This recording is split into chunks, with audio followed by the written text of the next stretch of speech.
नमस्कार, झारखंड के बढ़ते कदम में आपका स्वागत है। मैं हूं आपके साथ Sukanya Singh. CNT SPT act में संशोधन रैयतों के हित में है। कानून के सरलीकरण से आदिवासियों का भला होगा। भूस्वामी अपनी जमीन का इस्तेमाल गैर कृषि कार्य के लिए भी कर सकेंगे। इससे आदिवासियों का आर्थिक सशक्तिकरण होगा और राज्य से बेरोजगारी दूर होगी। मुख्यमंत्री रघुवर दास का कहना है कि रैयतों की मंजूरी के बिना 1 इंच भी जमीन नहीं ली जाएगी। समाज का समग्र विकास सरकार की प्राथमिकता में शामिल है। आदिवासी समाज आर्थिक रूप से संपन्न हो, इसके लिए सरकार प्रयासरत है।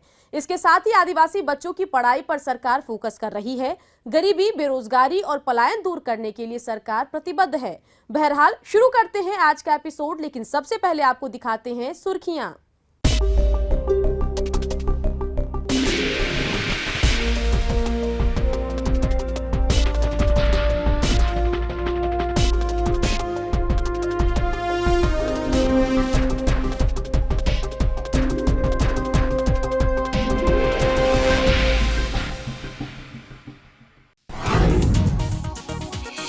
रघुवर कैबिनेट ने रांची के नामकुम में संयुक्त सहकारिता भवन के निर्माण के लिए राशि की स्वीकृति प्रदान कर दी है। सरकारी स्कूलों में बेंच डेस्क की खरीद को वैट से मुक्त करने का निर्णय लिया गया है। कल्याण विभाग के आवासीय विद्यालयों में शिक्षकों की नियुक्ति के लिए नियमावली को स्वीकृति प्रदान कर दी गई है। खूंटी में 14 एकड़ गैर मजरूआ जमीन को मानव संसाधन विकास विभाग को निःशुल्क हस्तांतरित करने का निर्णय लिया गया है। इसके साथ ही मंत्रिपरिषद ने कई सड़कों निर्माण के लिए राशि को भी मंजूरी दे दी है। मुख्यमंत्री रघुवर दास ने जोहार योजना की समीक्षा की। इस दौरान उन्होंने कहा कि योजना के माध्यम से राज्य के 17 जिलों के 67 ब्लॉक के 2 लाख घरों को इसका लाभ मिलेगा। इसके लिए उग्रवाद प्रभावित जिलों में अधिक से अधिक ब्लॉक के चयन का निर्देश दिया गया है। इन क्षेत्रों में रहने वाले लोगों के जीवन स्तर को उठाया जाएगा। गांवों की जरूरतों और विशेषताओं के अनुसार प्रोजेक्ट तैयार किए जाएंगे। बैठक के दौरान सीएम ने पॉलिथीन और थर्मोकोल के उपयोग पर रोक लगाने की दिशा में तेजी से काम करने का निर्देश दिया है। रांची में आजीविका महिला सम्मेलन को संबोधित करते हुए मुख्यमंत्री रघुवर दास ने कहा कि महिलाओं को नजरअंदाज कर विकास का मार्ग प्रशस्त नहीं किया जा सकता है। आधी आबादी का विकास सरकार की प्राथमिकता में शामिल है। इसके लिए महिलाओं को सबल, सशक्त और आर्थिक रूप से संपन्न बनाना जरूरी है। नारी शक्ति ने कई मौकों पर राज्य और देश का नाम रोशन किया है। झारखंड की महिलाएं घर परिवार के अलावा बाहरी कामकाज भी करती हैं। जनतांत्रिक प्रणाली में महिलाओं का अहम योगदान है। वहीं समाज सशक्त हुआ है जहां महिलाएं सशक्त हुई हैं। रांची के नगरी में पूर्वी भारत का पहला और आधुनिक फूड प्रोसेसिंग प्लांट का उद्घाटन करते हुए मुख्यमंत्री रघुवर दास ने कहा कि जब तक गांव, गरीब और किसानों की स्थिति में सुधार नहीं होगा, झारखंड विकसित राज्यों की श्रेणी में खड़ा नहीं हो सकेगा। लिहाजा राज्य सरकार इस दिशा में प्रयासरत है। झारखंड सब्जी उत्पादन के मामले में अग्रणी राज्यों में शामिल है। हालांकि बिचौलियों और मौसम की वजह से किसानों को इसकी सही कीमत नहीं मिल पाती है। लिहाजा राज्य सरकार ने फूड प्रोसेसिंग प्लांट की परिकल्पना की और उसे 1 साल के अंतराल में धरातल पर उतार दिया। केंद्रीय रेल मंत्री सुरेश प्रभु ने झारखंड सरकार के विकास कार्यों की सराहना की है। केंद्रीय मंत्री ने कहा है कि मुख्यमंत्री रघुवर दास के नेतृत्व में राज्य तेजी के साथ आगे बढ़ रहा है। सीएम के प्रयासों की वजह से रेलवे की परियोजनाओं में तेजी आई है। 2009 के रेल बजट में झारखंड को 497 करोड़ का हिस्सा मिला था, जो इस बार बढ़कर 2583 करोड़ रुपए हो गया है। राज्य में 29,824 करोड़ की योजनाओं पर काम हो रहा है। इन योजनाओं के पूरा हो जाने से झारखंड के लोगों को काफी सहूलियत होगी और पलायन जैसी समस्याओं से निजात पाई जा सकेगी। मुख्यमंत्री रघुवर दास ने रांची टोरी ट्रेन को हरी झंडी दिखाकर रवाना किया। इस दौरान उन्होंने कहा कि रांची से टोरी तक रेल लाइन के चालू हो जाने से यात्रियों को काफी सहूलियत होगी। राज्य सरकार कनेक्टिविटी बढ़ाने के लिए तेजी के साथ काम कर रही है। सड़क, रेल, हवाई सफर को सुलभ और सस्ता बनाने के लिए राज्य सरकार प्रयासरत है। हजारीबाग में रेलवे की शुरुआत हो रही है। संथाल परगना में रेल नेटवर्क का विस्तार किया जा रहा है। पारसनाथ तक रेल नेटवर्क पहुंचाने की दिशा में सरकार काम कर रही है। सीएम ने कहा कि केंद्र में मोदी सरकार आने के बाद और रेल मंत्री सुरेश प्रभु के नेतृत्व में रेलवे तेजी के साथ आगे बढ़ रहा है। मुख्यमंत्री रघुवर दास ने कहा कि झारखंड सरकार तेजी के साथ बदलती तकनीक को अपनाने में पीछे नहीं रहेगी। रेलवे के क्षेत्र में नवीनतम तकनीक हाइपर लूप को देश में सबसे पहले झारखंड में लाने की दिशा में काम किया जा रहा है। रांची जमशेदपुर के अलावा रांची जमशेदपुर धनबाद ट्रायंगल के बीच भी इसकी उपयोगिता की जांच की जाएगी। फिजिबिलिटी रिपोर्ट आने के बाद रेल मंत्रालय से बात कर इस दिशा में काम शुरू किया जाएगा। सीएम ने कहा कि रेलवे की लंबित परियोजनाओं को पूरा करने के लिए रेल मंत्रालय के साथ ज्वाइंट वेंचर किया गया है। मुख्यमंत्री जन संवाद केंद्र में सीएम सचिवालय के संयुक्त सचिव प्रमोद तिवारी ने कुल 17 मामलों की सुनवाई की। सुनवाई के क्रम में जामताड़ा में जिला सहकारिता पदाधिकारी के खिलाफ आरोप गठित करने का मामला, लोहरदगा में मुख्यमंत्री के आदेश के 2.5 महीने बाद भी मुआवजा राशि भुगतान नहीं किए जाने का मामला, बोकारो में जन वितरण प्रणाली की दुकान चलाने में अनियमितता का मामला, समीक्षा बैठक के दौरान विधि विभाग के नोडल पदाधिकारी की गैर मौजूदगी का मामला और गढ़वा में बिरसा कृषि विश्वविद्यालय भवन के निर्माण का मामला समेत कई मामलों की सुनवाई की गई। ग्रामीण विकास विभाग के मंत्री नीलकंठ सिंह मुंडा ने कहा है कि 36,000 गाँव में कुल 2 लाख सखी मंडल बनाने का लक्ष्य निर्धारित किया गया है। विभाग ने पिछले 1 साल में 72,000 सखी मंडल का गठन भी कर लिया है। मार्च के आखिर तक 80,000 सखी मंडल के गठन का लक्ष्य रखा गया है। सखी मंडल के लिए सभी पंचायत भवनों में एक कमरा भी आरक्षित किया जाएगा। विभागीय मंत्री ने कहा कि राज्य का विकास महिलाओं के विकास के साथ जुड़ा है। सरकार महिलाओं को लाभकारी योजनाओं के साथ जोड़कर उन्हें अपने पैरों पर खड़ा करने की योजना पर काम कर रही है। राज्यपाल द्रौपदी मुर्मू ने कहा कि मान सम्मान मांगने से नहीं मिलता, महिलाएं अपने आप को सक्षम और सबल बनाएं ताकि लोग उन्हें सम्मान देने के लिए मजबूर हो जाएं। इप्सोवा के कार्यक्रम में राज्यपाल ने कहा कि महिलाएं शिक्षित हो जाएं तो उनसे जुड़ी कई समस्याओं का समाधान खुद ही हो जाएगा। डायन प्रथा जैसी समस्या का अपने आप ही अंत हो जाएगा। महिलाएं खुद को इतना मजबूत बनाएं कि कोई उन पर बुरी नजर न डाल सके। शिक्षित महिलाएं निरक्षर और पिछड़ी महिलाओं की सहायता करें। दूसरों की सहायता करने में जो सुख मिलता है वो कहीं और नहीं मिल सकता। फिलहाल वक्त है एक छोटे से ब्रेक का। ब्रेक के बाद आपको बताएंगे कि पूर्ववर्ती सरकारों के अधूरे कार्यों को रघुवर सरकार किस हद तक पूरा कर पाई है।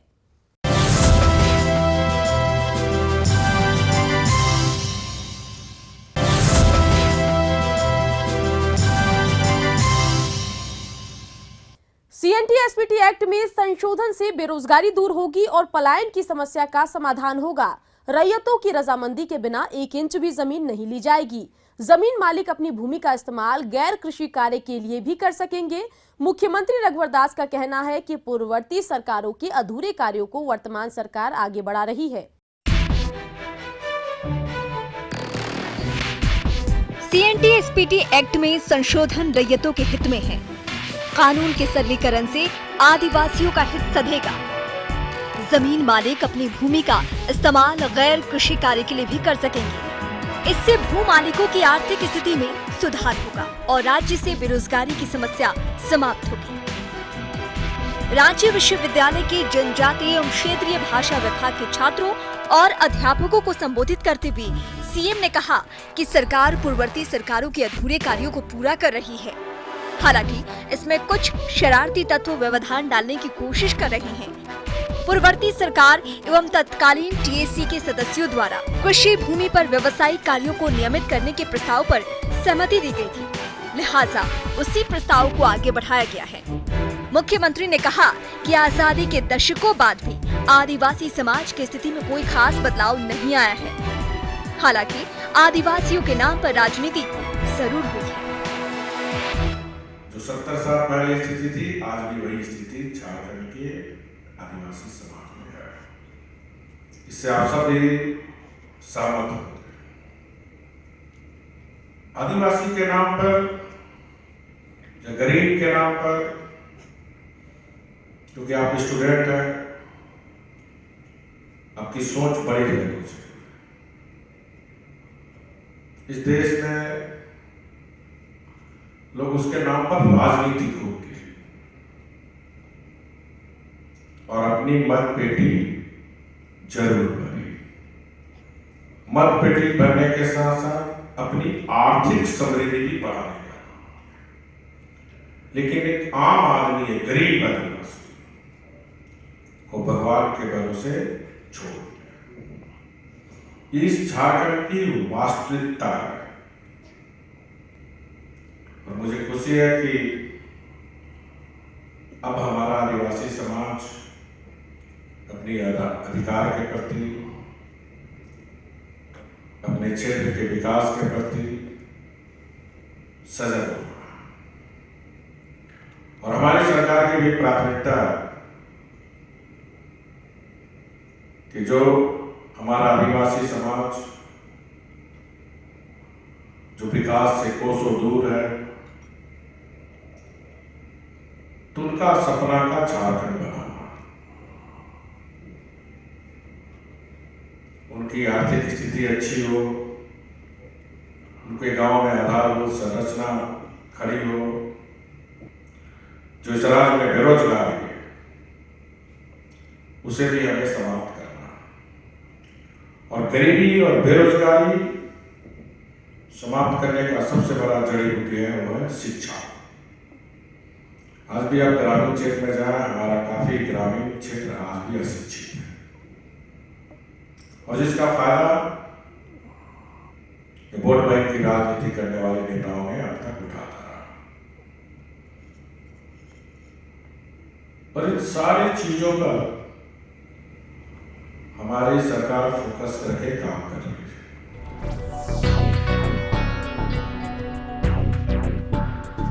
जनजातीय एवं क्षेत्रीय भाषा विभाग के छात्रों को संबोधित करते हुए मुख्यमंत्री रघुवर दास ने कहा कि वर्तमान सरकार ने आदिवासियों की जमीन की सुरक्षा का इंतजाम कर दिया है। मुआवजे के आधार पर आदिवासी भूमि का हस्तांतरण बंद कर दिया गया है।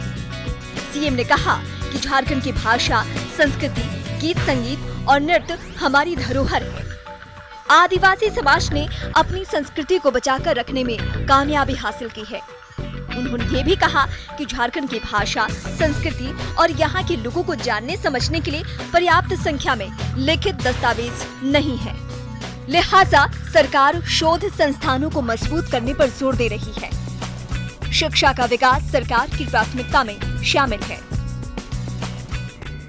लेकिन अगर झारखंड में अगर कोई हमारा देश या विदेश से लोग आए, भगवान बिरसा मुंडा की को जानने, सिद्धू कानून, तिलका मांझी, फूलो जानो को जानने, या फिर जो झारखंड की खूबियां, तो आज हमारे पास कोई ऐसा कागज पत्र नहीं है। इसलिए मेरी दिली इच्छा थी कि शोध संस्थान को हमें मजबूत करना, क्योंकि देश विदेश के लोग, काफी लोग आते हैं, आदिवासी की रहन सहन, आदिवासी किस प्रकार जिंदगी जीते हैं, उनकी कौन बोलचाल, भाषा, और इस दृष्टिकोण से भी शोध संस्थान को हमें मजबूत करना है। तो इस शोध संस्थान को मजबूत करने के लिए सरकार को क्या क्या करना चाहिए, ये आप सब भाली भांति जानते हैं। तो इसमें आप सुझाव देंगे, आपके सुझाव को निश्चित रूप से सरकार अमली जामा बनाने का काम करेगी। तो मैं आपको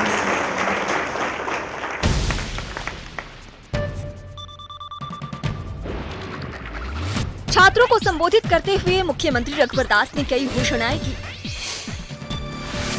झारखंड में स्थानीय नीति घोषित करने के बाद हजारों लोगों को नौकरी मिली है। अब तक 40,000 अभ्यर्थियों को सरकार ने नौकरी दी है। 1 लाख नियुक्ति की प्रक्रिया जारी है। राज्य से बेरोजगारी दूर करने के लिए कृषि के साथ ही उद्योग और आईटी के क्षेत्र में फोकस किया जा रहा है। ग्लोबल इन्वेस्टर समिट के दौरान सभी क्षेत्रों के लिए निवेश प्रस्ताव आए हैं। SC/ST और पिछड़े छात्रों के लिए 50 करोड़ रुपए का अलग से कोष गठित किया गया है। मुख्यमंत्री फेलोशिप योजना के तहत 10 करोड़ रुपए का प्रावधान किया गया है। स्कूलों में जनजातीय और क्षेत्रीय भाषा की पढ़ाई शुरू की गई है। गांव में बुनियादी स्वास्थ्य सुविधाओं के लिए छात्रों को 3 साल की ट्रेनिंग दी जाएगी। विकास के लिए सीधा संवाद का रास्ता अपनाया गया है।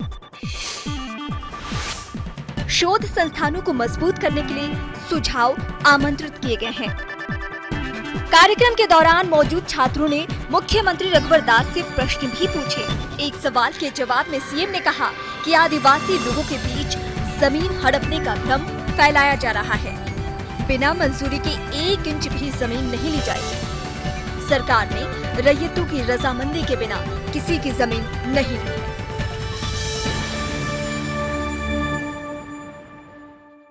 फिलहाल वक्त है एक छोटे से ब्रेक का। ब्रेक के बाद आपको बताएंगे कि समग्र विकास को लेकर रघुवर सरकार की क्या है कार्य योजना।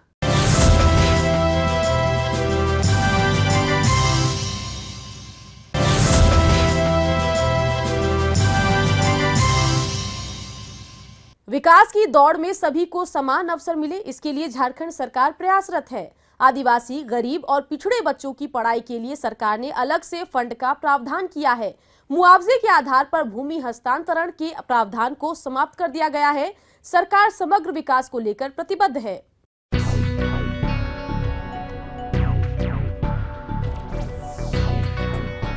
समाज के अंतिम पायदान में खड़े व्यक्ति तक विकास की रोशनी पहुंचे, इसके लिए सरकार प्रतिबद्ध है। विकास की दौड़ में सभी को समान अवसर मिले, इसके लिए झारखंड की रघुवर सरकार प्रयत्नशील है।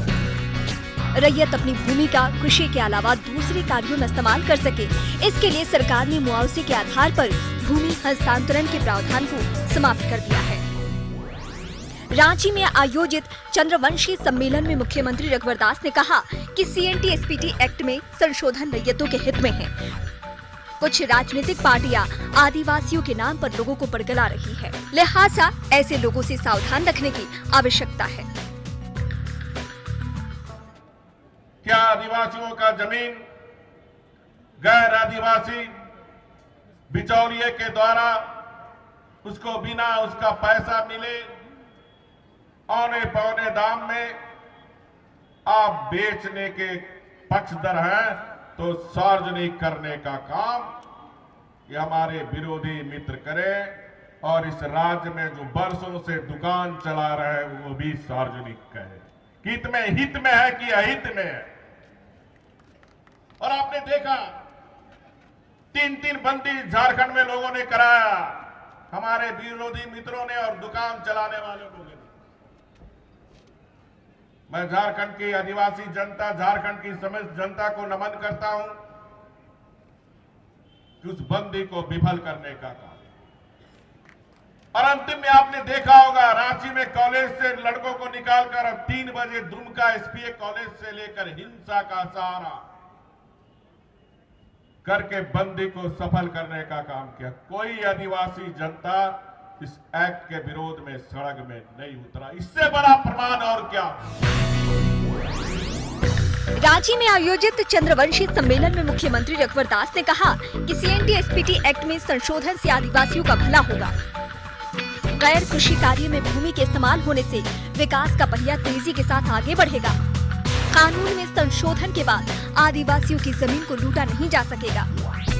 सीएम ने शराबबंदी को लेकर भी खुलकर अपने विचार रखे। उन्होंने कहा कि शराबबंदी को लेकर राजनीति नहीं होनी चाहिए। पड़ोसी राज्य में शराबबंदी के बाद भी अवैध शराब का कारोबार जारी है। झारखंड सरकार सामाजिक उत्थान के कार्यों में कोई राजनीतिक लाभ नहीं लेना चाहती। तो आज के एपिसोड में बस इतना ही। अगले अंक में फिर होगी आपसे मुलाकात। तब तक के लिए मुझे और मेरी पूरी टीम को दीजिए इजाजत। नमस्कार।